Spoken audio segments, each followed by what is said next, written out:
Well, final session. We've got three great speakers. We're going to start with Jeremy Singer. So Jeremy has been in Glasgow for the past 12 years of academic staff. He actually did his PhD in Cambridge, supervised by Martin Richards. I don't know how many people know Martin, who did the original language BCPL, well, actually B, and then B became C, and sort of things went on from there. So had a lot of influences on early language design.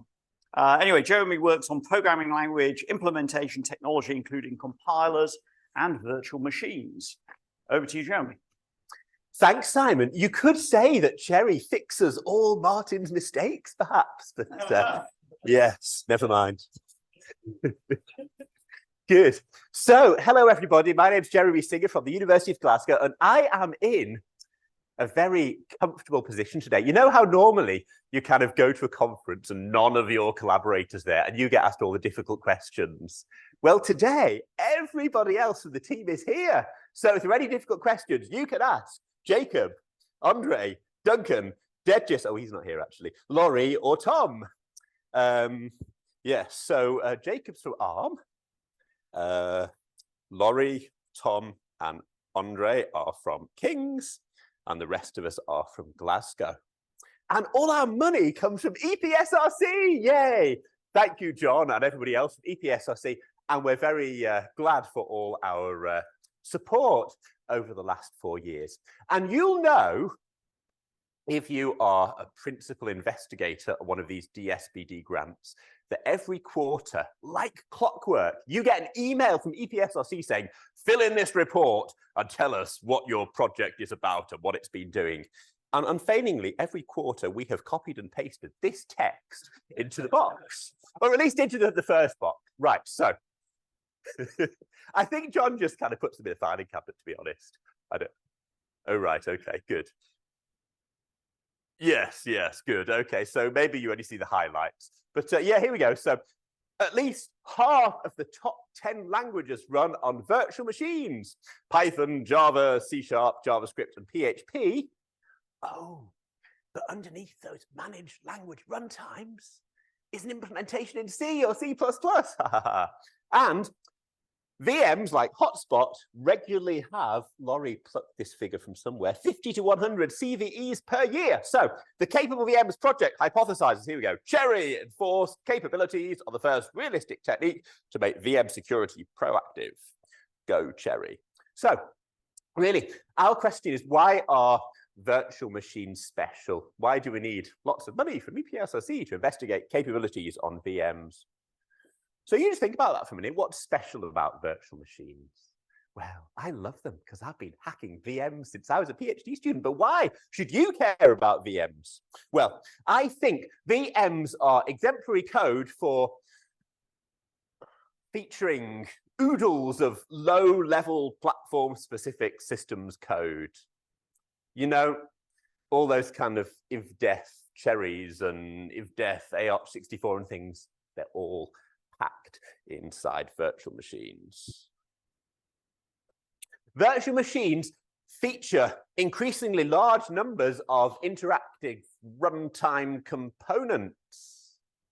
You know, you've got your allocator and your collector and your various levels of JIT compilers and your kind of green thread scheduler and everything else that's going on inside your runtime, all kind of interoperating. Virtual machines do lots of allocation and lots of cleanup, possibly garbage collection. And I think these memory-intensive aspects of VMs are particularly interesting for Cherry-based systems. Oh yeah, and there's runtime code generation going on as well. So data magically turns into code.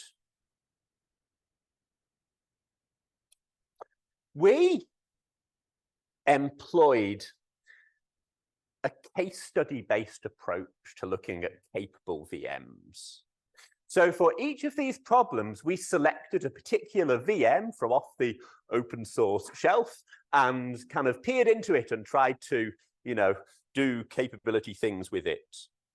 So we have been looking at the MicroPython runtime. Now, I know some people here are working on kind of the big grown-up CPython runtime, but we started off with a baby MicroPython runtime. Hello, nice to see you. Yes, good. Well done. You've been working much harder than we have on CPython. We were looking at MicroPython, which is a much smaller scale Python runtime.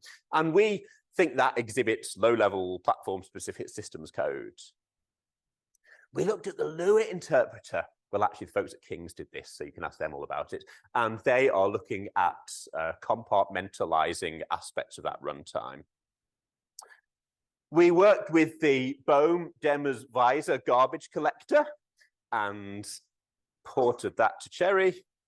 And some people in our group have been looking at JavaScript core and JIT compilation inside that JavaScript engine. Again, building on work that's been done here at Cambridge. Okay, so those are our 4 case studies, which I am going to talk about just for the next few minutes. So low-level platform-specific code and MicroPython first of all. Oh, help, I didn't know I did that. Ah, there is a new word in your dictionaries, maybe soon to appear in the Oxford English Dictionary, just in between check, C-H-E-Q-U-E, and cherish, C-H-E-R-I-S-H, is the word cherify. So we're all using that word now, aren't we? It's going to be, word of the year, well, maybe not this year, but maybe next year, cherify. And cherification really is a thing. And lots of people have spoken about cherification already today. People have been cherifying Rust or cherifying unikernels or cherifying lots and lots of things. That idea of porting something to the Cherry kind of ecosystem and learning things about it is quite a specific porting process. You have to worry about, word length assumptions. You have to worry about casts between integers and pointers. You have to worry about provenance and so on. And I think the claim is that cherification is, well, I wouldn't say it was entirely comfortable, but it certainly isn't too prickly. And there we go for KDE, apparently only 0.026% lines of code base needed to be modified for Cherry. So it's higher for systems code, maybe an order of magnitude more for MicroPython. We modified about 0.2% of the lines of code. And for memory allocator, like Microsoft's SNmalloc, 1%, so maybe an order of magnitude more of the lines of code needed to be modified. Oh yes, so cherifying really is a thing. Huawei thinks so anyway. Cherifying Linux, a practical view on using Cherry. So there we go. And yes, we have cherified MicroPython. Right, I really want to do a live demo, but I wasn't brave enough and I haven't got the setup here, but never mind. So imagine me typing this into my interactive Python prompt, import dodgy library. Okay, so I've got 2 byte arrays here. Where are they? Up there, yeah, and I'm just kind of poking bytes into them and I want them to say, oh, hello. So I'm going to print, oh, and then I'm going to call the dodgy library and I'm going to give it my first little buffer, my first little byte array there, and then I'm going to print the second byte array. And what happens after I call the dodgy library? Oh dear. So when I run this with just a standard AArch64 MicroPython, it says, oh, hack, because my string has been somehow intercepted and modified, even though I gave the dodgy library the reference to the tiny 1 byte array, somehow it's modified tiny 2. And the reason is because, of course, this is doing really dodgy stuff with C types and kind of offsetting from one buffer and finding another and searching for a particular value. And the worst thing is, you might not even be doing this with characters. You might be doing this with MicroPython bytecodes and injecting code into functions in your MicroPython code and then running those functions and something terrible's happened. So this is a dodgy library indeed. But if you run this with pure cat MicroPython, it says, oh, in address space security exception, which is much better. So we've got kind of tight bounds on our buffers here and we can't have these kind of space oddities or violations.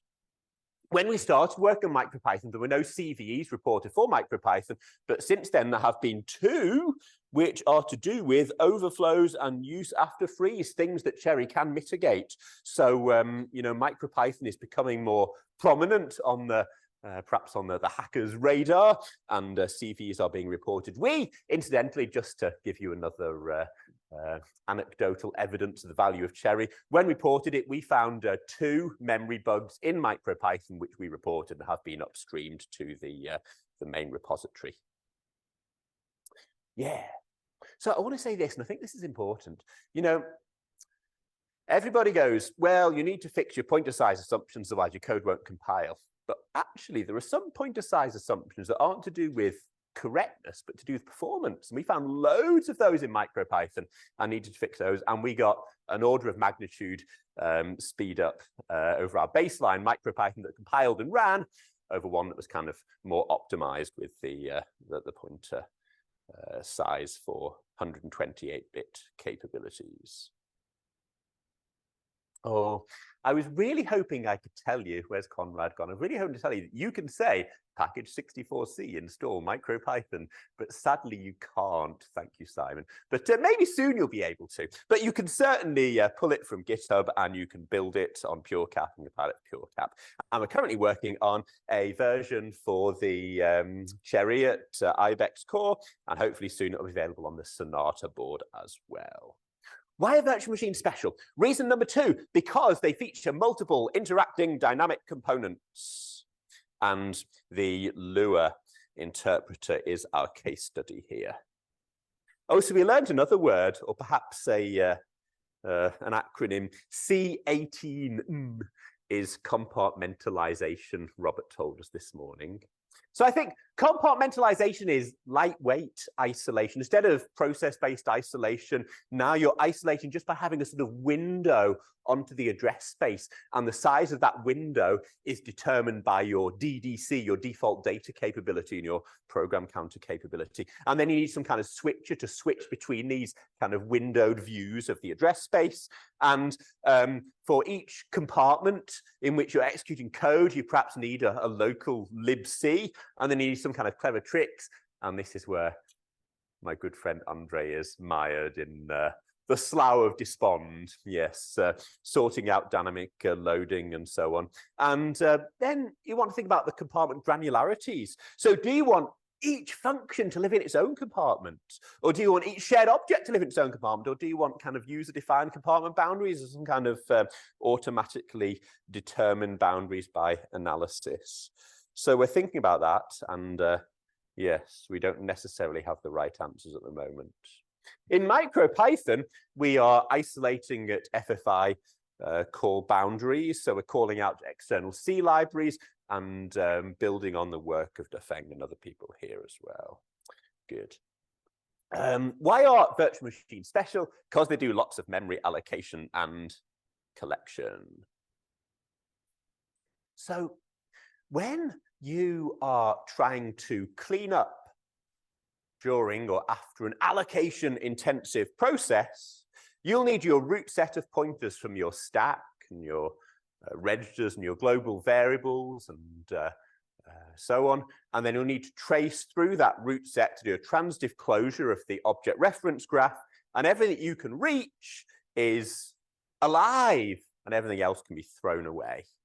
Scanning the heap becomes more complicated, perhaps, in a capability world. And moving objects and stitching up references to those objects becomes more complicated as well. So we looked at the BDWGC, the BOEM collector, and we've ported that. We've cherified that for both RISC-V and Morello. And again, very soon you'll be able to say package 64C install BOEM GC, perhaps. Good. So these are our observations for garbage collection. You can't afford, well, you know this, you can't afford to lose capability tags. And sadly, you know, these legacy C and C++ code bases do all kinds of grungy things with pointers and very often lose tags along the way. So we've done lots of debugging to find those tags and make sure they stay stuck to our references. The nice thing is this, right? The BOEM collector normally looks at all your reachable address space and looks at every word in there and says, this bit pattern could be a pointer to something in memory. So let's assume it is, and let's keep that part of memory alive. But now we have the tags, of course. We don't need to do that. We say, this word has a tag, and therefore it is a capability, and so we need to keep that pointed to region of memory alive. So our conservative collector becomes a precise collector, which means there is an overhead reduction. Hooray for Cherry! You know, normally we're saying Cherry might add some overhead, not too much, especially not if you use the right API, but here we're reducing the overhead because there's less that's left on our heap after a collection. There is an issue with seal capabilities because our collector, unless it has an unsealing capability, can't trace the seal capability. So we need to do some kind of patching up there. Oh, and there's a big issue with coalescing. Right. So here's the deal, right? I'm about to kick off my VM and I say, mmap me some space. Bling! And I get back this, what's that, orange space here. Okay. And I start to allocate and I fill up this space here.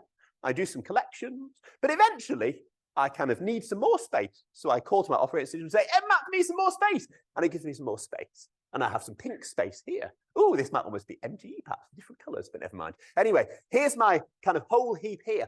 But if I want to allocate something that is this big, I can't do it because it's stretching over two distinctly m-mapped spaces, and I can't have a capability that stretches across both of them. So I need to m-map another space that's a bit bigger. So we do get some fragmentation in our heap. There is a problem with coalescing. So we do not have, I think somebody called it this morning, an almighty capability. But never mind. Yes, that was a code demo, but we're going to miss that out and talk about runtime code generation because we've only got a few minutes left. Yeah, so we have ported several baseline interpreters, bytecode interpreters to Morello PureCap, one for WebAssembly, one for Python, yeah, and JavaScript core, I think, was ported already, but Jake has been playing with that and working on that. And we're looking now at kind of runtime code generation. People at King's are looking at V8 and also at JavaScript core, and this is very much work in progress, but watch this space. Good. So I'm going to conclude by saying that we think our Capable VMs project does show that Cherry provides defense in depth against VM-based exploits. But I think there are some challenges. And these are the challenges that all our reviewers ask us whenever we try to submit papers. And maybe the challenges that we as a community want to think about very carefully. If you've got the answers, do let me know. Right, so how do we quantify the additional kind of defense, the, extra goodness, the extra kind of security guarantees that our various cherification attempts are giving us? How do we measure performance? Thank you, Cambridge people, for giving us tools and methodologies for measuring performance more accurately, in a more indicative way, perhaps, than we had done previously. And we've adopted the benchmark ABI and kind of using that for our future performance reporting results. But again, I think there's what would you say, some boilerplate text that needs to go with some experimental presentations of Cherry performance. And the third point is, how do we encourage adoption? We're all sitting pretty with our Morello boxes in our office, and maybe some of you using them as kind of nice footstools, and others use office heaters, but whatever they might be, you have lots of machines, and that's good. But how do we kind of get Cherry to the masses? That's an interesting question. Good. So thank you very much. And if you have any questions, my collaborators will answer them. Ha ha.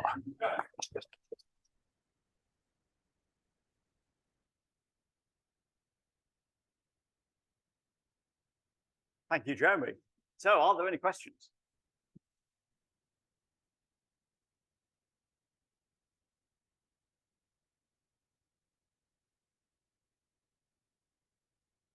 In that case. Oh, maybe. I'll just be sure. yeah, I guess where next with sort of Michael Python? Yeah, so we're very excited about these new small-scale boards that are arriving. So we've been working with David's Chariot images and playing with those, and we're hoping to get a Sonata board from Canada very soon. And yeah, we hope we'll be running MicroPython in kind of embedded context there. Cool, great, thank you. Oh, there are some questions. Compilers do alias analysis. Do you see any prospect of using Cherry to improve alias analysis? Oh, sorry. Thank you. Do we see any prospect of using Cherry to improve alias analysis? That's interesting. You're thinking about runtime alias analysis, are you, rather than ahead of time?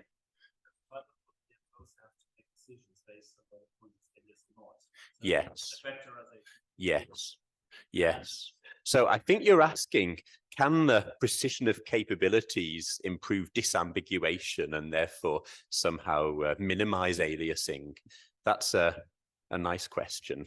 Yes. Do any collaborators have any answers to that one?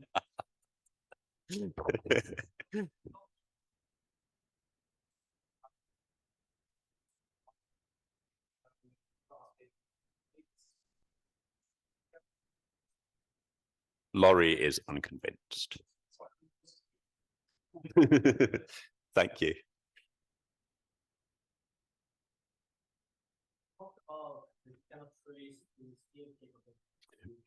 We cannot trace through sealed capabilities. Yeah. So the problem is, right, if a user application says seal this capability, right, then we don't know how to unseal it when we're tracing. Yes.